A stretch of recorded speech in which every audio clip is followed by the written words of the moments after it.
So when you're serving the homeless or the hungry, it's always our goal to be out of a job. And so this truly is a celebration.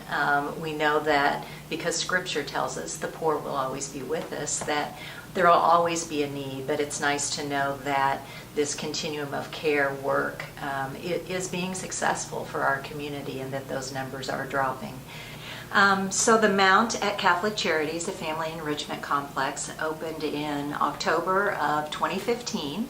And the model and the program that we designed was to be able to give families who needed some extended time in order to save up money, maybe find a better job in order to access permanent housing. So when we opened in October of 2015, we started off with 14 bedrooms.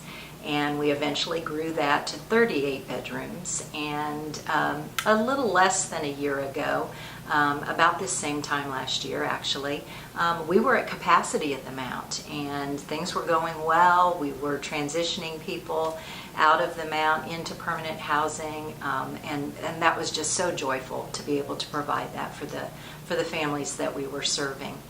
And then about November, late fall, we began to see a trend, and we just started paying attention to that trend. And that trend was fewer people needing help at our emergency shelters, which meant that the pipeline for those moving into the Mount had also decreased. But we continued to see them drop in February and even into March. And so that prompted us to talk to our community stakeholders who also serve in the homeless arena here in Wichita, and we learned why our numbers were down, and it was great news. There is a organization that's housed and supported by United Way called the Continuum of Care, the COC as we call it as an acronym, and we talked to our partners at the COC and we learned a couple of new things. One was that there were other transitional housing programs that had expanded, such as Stepstone. They had opened Bluffview Place in the fall.